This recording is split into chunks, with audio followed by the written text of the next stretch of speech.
Hello guys, പെരയിൽ ഒരു പരിപാടിയില്ലാതെ പെരയിൽ വെറുതെ കുത്തിരുന്നപ്പോഴാണ് തുണക്കാരൻ പറഞ്ഞത് അരീക്കോട് ഒന്ന് പോകില്ലേന്ന്. അപ്പോൾ ഇതാണ് നമ്മൾ ചങ്ങായി ജാസിൽ ഇവനെയും കൊണ്ട് നേരെ അരീക്കോട് വിട്ടു. ഈ ചങ്ങായി ആണെങ്കിൽ ഏതോ ഒരുത്തൻ്റെ കുളിസീനും കണ്ട് നിൽക്കുകയാണ് അവിടെ. അത് കഴിഞ്ഞ് നമ്മളവിടുത്തെ കാഴ്ചകളൊക്കെ കണ്ട് നേരെ കുന്നിട് കയറി. നമ്മൾ കക്കടമ്പ റൂട്ടിനാട്ടോ പോകുന്നത്.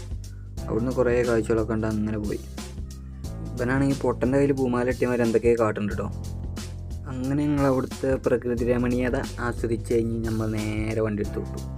റൂട്ടാണെങ്കിൽ അടിപൊളി റൂട്ടായിരുന്നു. എന്നാലാണെങ്കിൽ ഭയങ്കര പൈപ്പ് ഉണ്ടായിരുന്നു. നേരെ ഒരു ചിക്കൻ ബിരിയാണി അടിച്ച് നല്ല വിശപ്പുണ്ടായതുകൊണ്ട് നല്ല ടേസ്റ്റും ഉണ്ടായിരുന്നു. ചെറുക്കന് നല്ലോണം പറ്റിക്കണം കേട്ടോ. പിന്നെ നമ്മൾ ഇവിടുത്തെ എന്തിനാ വന്നല്ലോ കയാക്കിങ്ങിന്. ഇവൻ്റെ ഒരു തുണക്കാരനും പാടെ കൂട്ടി നമ്മൾ നേരെ വള്ളത്തിൽ കിടറങ്ങി. ക്ലാസ്സിൽ ഫസ്റ്റ് ടൈം ആയിരുന്നു കയാക്കിങ്, അതുകൊണ്ട് ചെറുക്കന് നല്ല ഇറങ്ങിയായിരുന്നു കേട്ടോ.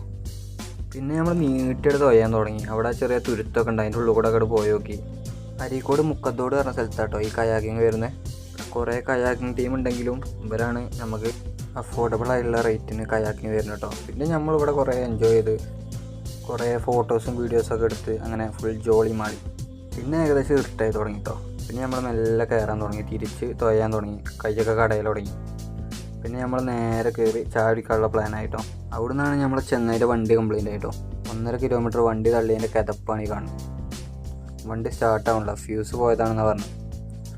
പിന്നെ നമ്മൾ കുറച്ച് നേരം വെയിറ്റ് ചെയ്ത് വണ്ടി നന്നാക്കി കഴിഞ്ഞപ്പോൾ ഏകദേശം ഇരുട്ടായിരുന്നു. പിന്നെ ഞാനും ജാസിലും വേഗം നാട്ടിൽ കയറി. Okay bye.